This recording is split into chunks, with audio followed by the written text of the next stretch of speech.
Familie hier by Familia het ons 'n mission motto. Ons eindig elke week daarmee. Ons sluit ons diens af en ons herinner mekaar en ons sê, as jou familie met Jesus besig bly,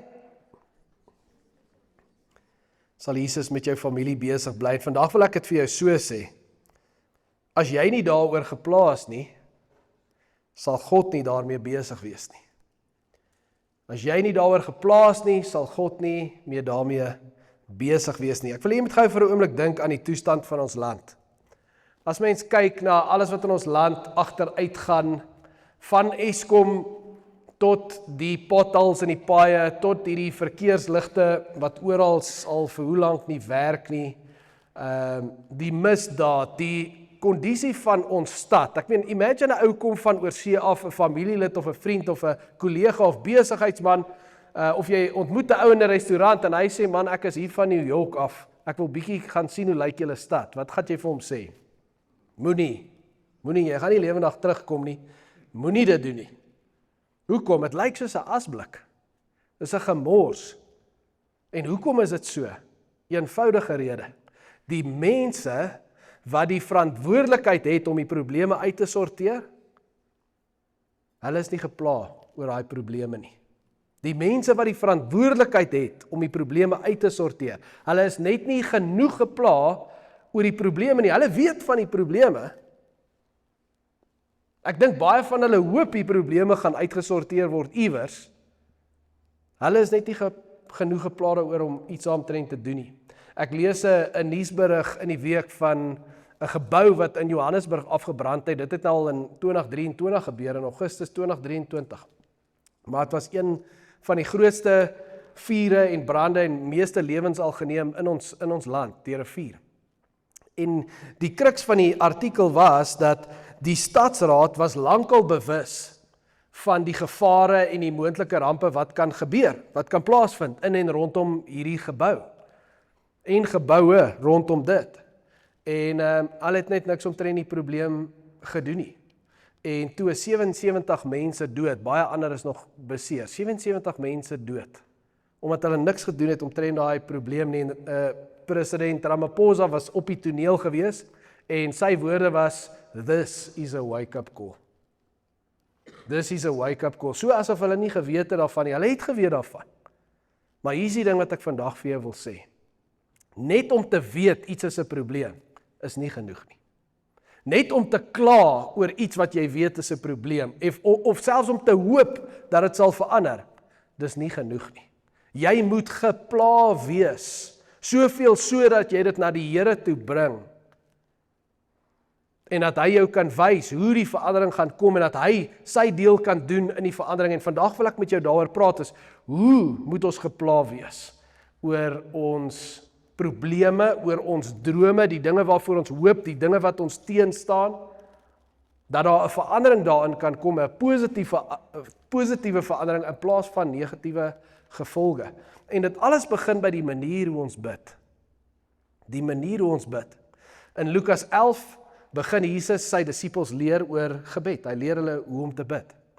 En dan kom hy by hierdie gelykenis waar hy vir hulle leer oor 'n spesifieke deel van die manier van gebed, wat ek dink indrukwekkend en baie uitdagend is. So lees saam met my. Hy sê vir hulle hy leer hulle oor gebed, en dan verder sê hy vir hulle, sê nou een van julle het 'n vriend, en jy gaan in die middel van die nag na hom toe, en jy vra, vriend, leen my bietjie 3 brode man, want 'n vriend van my wat op reis is, het by my aangekom, en ek het niks om vir hom voor te sit nie.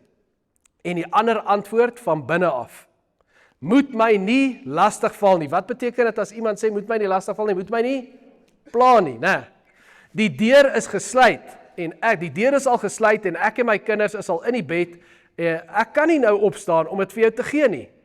En nou sê Jesus, daar eindig die gelykenis, nou praat Jesus met hulle, en hy sê, ek sê vir julle, al sou hy nie opstaan en dit vir hom gee, omdat hy sy vriend is nie, sal hy tog opstaan en hom alles gee wat hy nodig het. Hoekom? Omdat hy hom nie skaam om aan te hou vra nie. Omdat hy hom nie skaam om aan te hou vra nie. Wat sê Jesus vir ons? Dood eenvoudig. Jesus sê, ons moet God pla. Ons moet God pla met die dinge die probleme, die drome, die dinge wat vir ons belangrik is in ons lewe, ons moet God pla daarmee. En jy sien soveel Christene, as ek jou nou vra, wat is jou lysie van goed in jou lewe wat belangrik is? Soveel Christene het hulle lysies, maar hulle sê een skietgebedjie vir die Here, en dan kom die duiwel en hy sit hier op jou skouer en hy sê, hoor hierso, jy het nou die Here gesê, hy weet nou, as jy nou verder bid, dan gaan jy hom net pla. En 10-1 gaan jy hom irriteer en hom kwaad maak en dan gaan hy dit eers nie doen nie. Hy laat jou voel soos die Here, soos van die mense by Home Affairs. Moet tog net nie iets verkeerd doen of sê of kyk nie. Wees net te vriendelik, doen dit net, wees net minder in plaas van meer en dan hopelik gaan hulle jou goedgesind wees. En die duiwel wil ons daai gevoel gee, dat ek voel, ek wil nie die Here pla nie. En as hy geplaas oor hierdie ding in my lewe, dan sal hy mos iets doen. Hy weet mos al van. En dan hou hulle op bid. Jesus sê nee. As jy nie daaroor geplaas nie, en jy's op, jy hou op bid daaroor, dan gaan God nie daaroor geplaas nie. God kyk hoe geplaas jy oor iets. En dit bepaal hoe geplaas hy daaroor gaan wees. En as jy so gepla is daaroor, dat jy aanhou bid en jy pla hom, dan gaan hy beweeg. Maar daar's tye in jou lewe, en daar's sekere dinge in jou lewe wat jy getoets gaan word. En as jy ophou bid, en jy gee op, dan gaan niks gebeur nie. Dan gaan die Here nie beweeg nie. En ek kom hier by 'n persoonlike vraag nou vir jou. Dink gou aan miskien 1 of 2 of 3 goed in jou lewe, wat vir jou regtig belangrik is. Miskien is daar nou iets in jou lewe wat jy wens, dit kan verander so gou as moontlik. Dis 'n probleem. Miskien is daar 'n droom wat jy voel, hierdie droom is al, ek voel hy sal begrawe. Ek weet nie of dit gaan gebeur nie. Ek wens dit sal, maar ek weet net nie. Ek hoop maar net. En daai goedjies op jou lys, nou wil ek jou vra, bid jy so daaroor dat jy voel, jy pla God? Bid jy so daaroor dat jy voel, jy's besig om God te pla? En as jy nie doen nie, dan wil ek vandag vir jou sê, dan bid jy te min daaroor. As jy nie so bid oor iets, dat jy voel, ek is seker besig om die Here te pla met hierdie. Ek is besig om die hemel, hier alweer. Dis alweer hy met daai selfde ding. As jy nie die hemel so laat voel nie, dan bid jy nie genoeg daaroor nie. Is jy besig om God te pla? Dis wat Jesus vir ons sê. Daar's nog 'n plek waar Jesus vir ons hierdie selfde les leer, ander geval, Markus 5. So, 'n man met die naam Jairus kom na Jesus toe. Sy dogtertjie is siek, sy's besig om dood te gaan. Hy kom na Jesus toe en as jy die storie lees, dan lyk dit so asof Jairus op 'n afstand staan. Jesus is besig om mense te genees. Hy's nou besig met 'n spesifieke vrou. Hy genees haar en hy's besig met haar. En dit is asof Jairus, hy's daar by Jesus, maar hy wil net nie iets sê nie. Hy wil hom tog net nie pla nie. Kyk wat gebeur. Markus 5 vanaf vers 35. Terwyl hy nog besig was om met haar te praat, dis Jesus met hierdie vrou, kom daar boodskappers van Jairus se huis af met die boodskap. So hier staan Jairus, hy's reg om met Jesus te praat, maar hy wil hom nie pla nie. En hier kom mense nou van sy huis af en sê vir hom, jou dogter is dood. Dit sal nie help om die leermeester langer lastig te val nie, om hom te pla nie. Jesus het die boodskap gehoor. Wat is die boodskap? Moet Jesus nie pla nie. Jesus hoor hierdie boodskap. En hy draai en hy kyk vir Jairus en hy sê vir hom, moet jou nie ontstel nie. Jy het 'n keuse, Jairus. Jy kan jou ontstel, jy kan vat wat hierdie mense vir jou sê, of jy kan my vertrou. En ek sê vir jou, vertrou net. Hier het Jairus 'n keuse. Mense van sy huis af, familie, dienskregte, werkers, kom na hom toe, sê vir hom, moet Jesus nie meer pla nie. Hy kon miskien iets doen, maar wat ons vir jou nou sê is, moenie meer so gepla wees oor hierdie ding nie, aanvaar dit net. Hierdie situasie dis verby. Jy moet dit nou maar net aanvaar. En dis nie asof hulle lelik met hom probeer wees nie. Hierdie mense is lief vir hom, is sy mense, en hulle sien net die situasie met die oog, hulle maak 'n call oor hoe hulle daaroor voel en hoe dit vir hulle is, en hulle sê, los dit nou. Moet God nie verder pla met hierdie nie. Kom, ons moet hierdie nou aanvaar. Ons moet nou gaan rou. Hierdie ding, dis verby. Hy het 'n keuse. Jesus kyk vir hom en sê vir hom, ek hoor wat hulle sê, verstaan hoekom hulle dit sê, maar ek sê vir jou, vertrou my. Jairus kies om Jesus te vertrou, en in effek kan ons sê, hy kies om Jesus te pla. Terwyl hy besig is met ander goed, kies hy om Jesus lastig te val. Hy kies om hom te pla, hy kies om hom weg te vat en hom saam te vat na sy huis toe. En wat gebeur? Jesus bid vir daai kind en sy lewe. Nou vra ek jou, wat as Jairus die ander mense geglo het? Wat as hy eerder geluister het vir sy mense in daai oomblik? En dis 'n moeilike een, né? En so ook is ons lewens moeilik, as ons kyk na die situasies in die buitekant, ons kyk dit net op die oog, kan ons baie keer voel, kyk hierso, dis maar net die lewe. Dis hoe dit is in Suid-Afrika, en goed, is nie lekker nie, en dit is nou maar, ek moet hierdie nou maar net aanvaar. En daar's tye wat die Here vir jou sal sê, hey, ek sien wat jy sien, en ek hoor wat mense sê, maar jy het 'n keuse hier. Jy gaan of my lastig val, en my pla, daar kan ek iets omtrent hierdie ding doen, of jy gaan saam met die mense gaan, en dan is dit verby. En jy weet wat interessant is, toe Jesus by sy huis kom, is daar nou klomp van sy familielede en vriende wat daar sit en huil, oor hierdie dogtertjie. En mens verstaan dit, né? Nou kom Jesus daar, en Jesus vra vir hulle, hoekom huil julle? En hy sê vir hulle, sy slaap net, sy gaan lewe, moenie worry nie. En ewe skielik is asof hierdie mense skizofrenies verander. Hulle van huil gaan hulle skielik na lag toe. Hy sê hulle het hom uitgelag. Al hierdie mense. En wat doen Jesus? Hy jaag hulle uit die huis uit. Hy jaag hulle almal uit die huis uit. Uit hierso. En al wie oorbly in die huis is die ma en die pa, Jairus en sy vrou, Jesus en 3 van sy disippels. En hulle gaan in die kamer in waar sy is. En hy bid vir haar. En sy staan op. En sy lewe. En dit sê vir my iets van, daar kom 'n tyd in jou lewe, waar dit moeilik gaan wees om te glo, op grond van wat jy sien, en dan het jy mense nodig, en soos in hierdie geval, is dit gewoonlik net 'n handjie vol mense, wat regtig jou moet help om plaaggebede te bid, in plaas van, dat jy net sê, ek is net nie meer gepla daaroor nie. Dat hulle jou sal help om op Jesus te vertrou, dat hulle jou die woord sal oopmaak, en jou sal herinner aan die beloftes in die woord, en sê, kom ons hou vas, kom ons glo, kom ons vertrou, kom ons hou aan bid, ons pla die Here met hierdie ding, tot ons 'n uitkoms sien, tot ons 'n woord hoor, tot ons iets sien gebeur, kom ons gee nie op nie. Daar's tye wat jy sulke mense in jou lewe het, en as jy hulle nie het nie, en jy gaan sit en huil en kla, en is net negatief, saam met mense wat se stellings realisties en waar sal wees, op grond van wat gesien word in die lewe en in jou lewe. Jy kan of saam met hulle gaan sit, of jy kan kies om die minderheid te vertrou, en te sê, kom ons kies om te vertrou. Die Here Jesus lewe. Die Here Jesus gaan iets doen, en wanneer ons dit doen, Jesus sê, dan kom ek saam met jou. En ek kom maak iets wat selfs dood is, maak ek weer lewend. Iets wat dit sê, die volgende oggend, toe sy opstaan, toe sê Jesus, gee haar iets om te eet. Gee haar iets om te eet.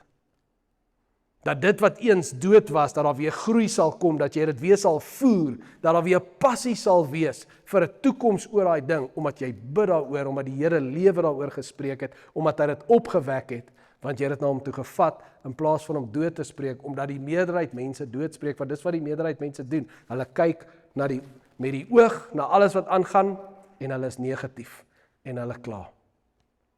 Hoe bid jy oor die dinge wat vir jou belangrik is? Jesus gaan aan in hierdie gelykenis, toe hy klaar gepraat het van die ou wat klop en brood, en hy sê, as hy hom plaas, sal hy dit kry. Toe hy daai gelykenis eindig, toe sê hy ook hierdie woorde, hy sê vir hulle, ek sê vir julle, vra en vir julle sal gegee word, soek en julle sal kry, klop en vir julle sal oopgemaak word. En dan herhaal hy dit, hy sê, elkeen wat vra, gaan ontvang, elkeen wat soek, gaan kry, en elkeen wat klop, sal oopgemaak word. Let op die progressie hier van vra na klop, vra, soek, klop. Dis 'n progressie van bid na beweeg, van gebed na lewe, van optrede, aksie neem, iets doen. Dit laat my dink aan die woorde van John Owen. Hy het hierdie woorde gesê, he who prays as he ought will endeavour to live as he prays. Dink aan. He who prays as he ought will endeavour to live as he prays. Ons begin deur te vra, Here, hier is hierdie goed in my lewe. Ek kan nie sien hoe om hierdie goeders te doen nie, maar ek het u wysheid nodig, ek het u krag nodig, ek het u hand nodig op hierdie goed in my lewe, en ons begin en ons vra daaroor. Wat Jesus sê is, as iemand kom en hy bid, en hy pla die Here, en hy hou aan, en hy hou aan, en hy hou aan bid en vra vir iets, dit gaan nie net bly by die mond wat werk nie. Daar gaan 'n soeke kom, dit gaan jou gedagtes begin beïnvloed, dit gaan jou gewoontes begin beïnvloed. Die mense om jou, soos in hierdie storie van Jairus ook, jy gaan die mense om jou kies. Dit verander hoe jy lewe. As jou gebedsrigting sterk is, en jy hou aan om in te zoom in daai gebedsrigting, sê Jesus gaan jou lewe volg, en aanhou groei in die rigting van jou gebede. En daar waar jy vra, en daar waarvoor jy vra, jou lewe sal volg in daai rigting, jy gaan anders lewe, en dan kan God jou lewe verander. Wanneer ek anders bid, dan sal dit my hart anders maak, my gesindheid anders maak, my gedagtes anders maak, en dan kan die Here iets in my lewe kom verander. Soveel so dat wanneer hy die voorsiening gee, dat ek reg is in hart en gesindheid om dit te ontvang. Dit is so belangrik, dat ons reg moet wees persoonlik, dat die Here ons moet vorm en voorberei vir sy voorsiening, voor ek dit kry. En dis 'n proses wat plaasvind. En weet julle waar sien ek hierdie proses is? Baie keer met couples.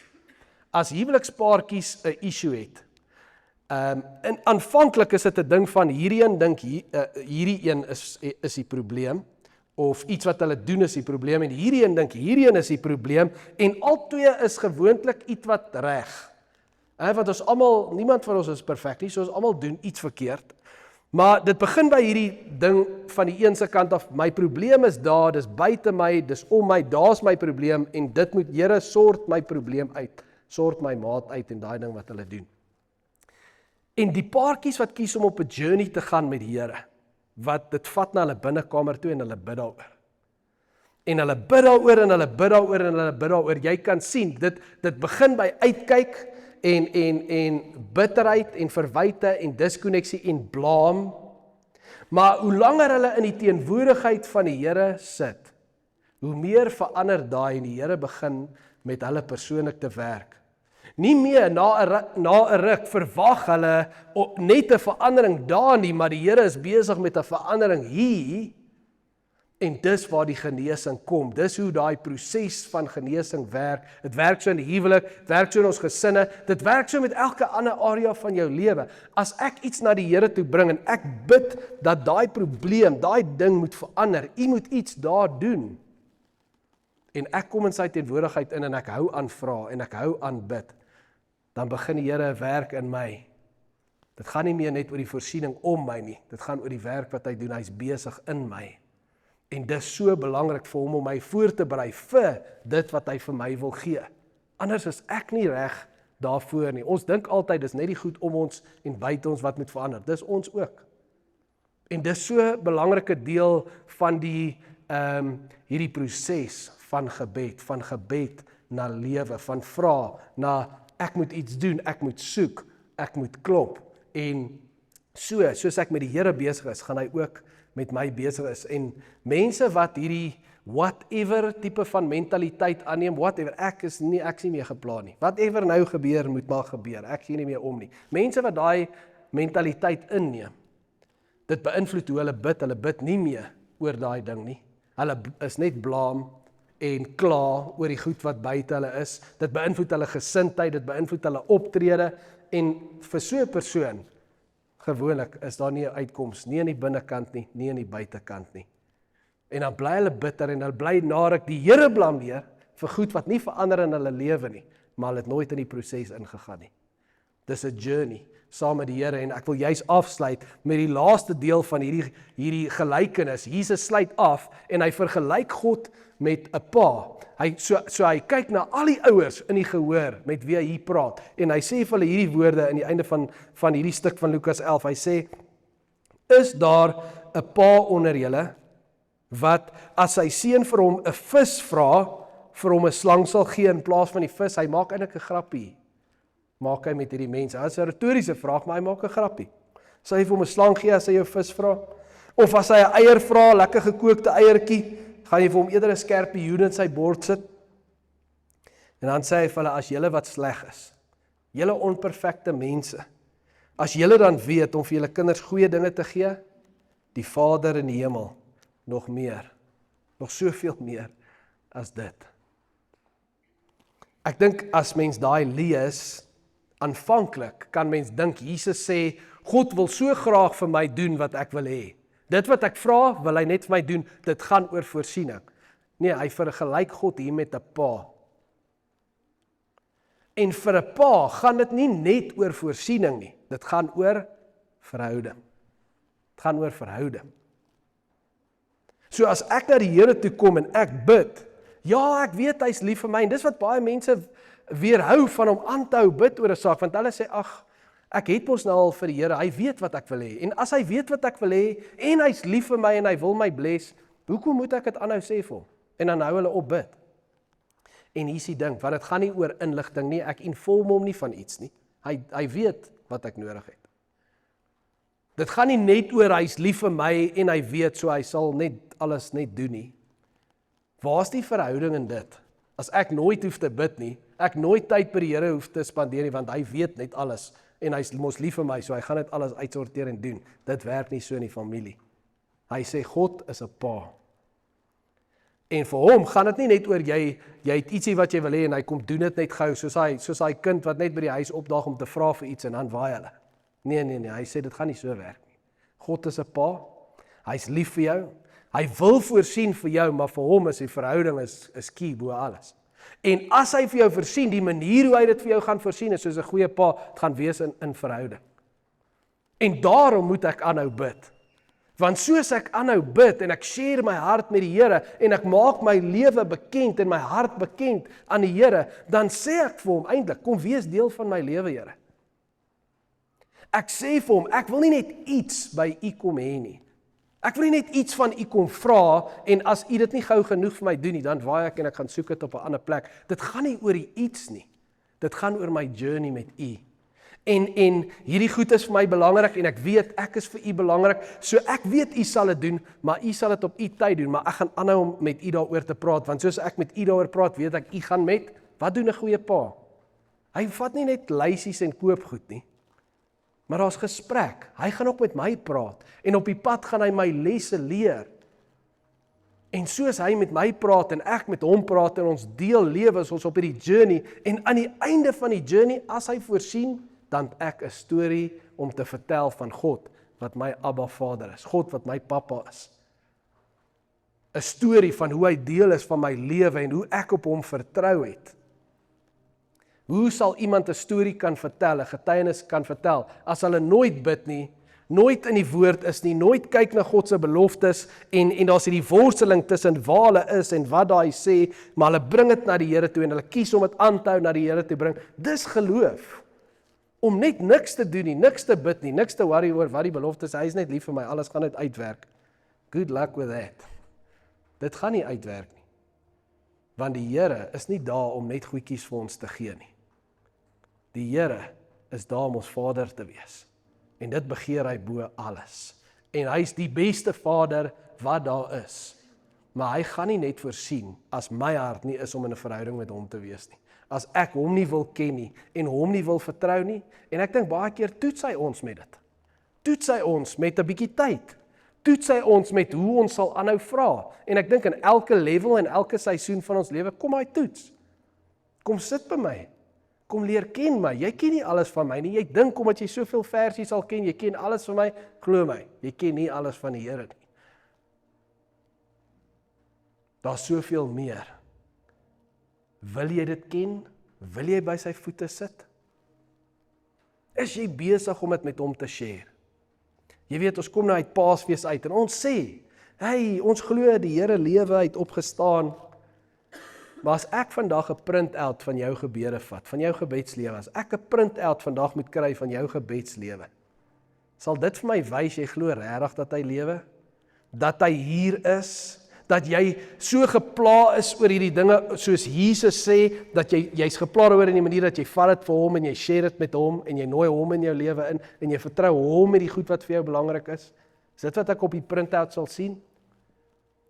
Of sal dit 'n redelike blank printout wees, wat dan sê, eintlik glo ek pla hom, in die sin dat hy wil nie van my hoor nie. Ek dink nie hy wil meer van hierdie ding hoor nie, Ek dink nie hy's gepla oor hierdie goed in my lewe nie. Ek dink ek moet dit maar uitfigure en ek hoop maar iewers gaan hy dit doen. Dis nie geloof nie, familie. Dit sê, ek ken nie my Vader nie, ek ken nie sy hart nie, ek vertrou dit nie. So ek vat dit maar in my eie hande of ek gee net nie meer om nie, ek gee maar op. Whatever nou moet gebeur, almal sukkel maar, so dis fyn. Ons sukkel nou maar. Nou is dit maar hoe dit is. Dis nie hoe 'n kind van die Here se gesindheid moet wees nie. Ons moet vertrou, die Vader sien ons en hy's lief vir ons en hy het goeie planne vir ons. So ek bring alles wat belangrik is van my lewe. Ek bring my lysie en ek sit dit in sy hande. Dis my boekmerk. Daar waar ek lees, is my lysie wat ek vir die Here het. Wat ek vir die Here sê, hier is die goed wat vir my belangrik is, Here. En as ek lees in die oggend en ek kom sit met die beloftes van die Here, dan is dit nie net random stories van hierdie mense nie, maar ek sê, okay Here, U het dit gedoen vir hierdie mense. Maar hier's ek nou. En hier is die goed in my lewe wat vir my belangrik is. Hier is die goed waarmee ek stoei. Hier is die goed wat ek droom. Hier is die goed wat U lank terug op my hart gesit het. En ek het U beloof, ek sal dit deursien. Ek sal U dien daarmee, maar ek het U nodig om my te help daarmee. Maak dit aan die Here bekend. Wat is jou lysie vandag? Het jy 'n lysie in jou Bybel? En pla jy die Here daarmee? As jy doen, high five. As jy nie doen nie, vandag begin jy.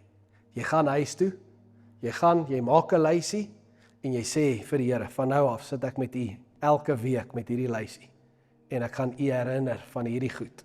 En ek gaan dit aftik wanneer U dit doen en ek sal die storie vertel van U goedheid, van U as die Vader in my lewe. Kom ons bid saam. Dankie Here vir U woord, dankie vir hierdie gelykenis, Here Jesus. So eenvoudig, maar so powerful. Dankie dat U dit so eenvoudig maak, dat ons as eenvoudige mense dit kan verstaan. Dankie dat U die Vader se hart duidelik maak daarin, dat daar hierdie challenge is vir ons om te kom en te vertrou, dat as ons geloof in hom sit, dan gaan hy voorsien, dan gaan hy optree, dan gaan hy beweeg. As ons geplaas oor die goed wat belangrik is, oor die dinge waarvoor ons verantwoordelik is, dan sal U gepla wees daaroor en U sal langs ons inkom en U sal ons help en doen wat ons nie kan doen nie. Ons kyk elke dag, elke week kyk ons na die nuus en ons kyk na ons land. Ons ry in hierdie strate. Ons gaan nou weer uitry en die robotte werk nie en dan moan ons en ons kla en ons sien hoe dit is as iemand nie gepla is nie. Mag dit ons, soos ons in hierdie dorp ry, herinner, maar is jy gepla oor die goed wat ek jou oor aangestel het, waaroor jy verantwoordelik is. Bring dit na my toe. Kom praat met my daaroor, kom luister wat ek vir jou wil sê daaroor.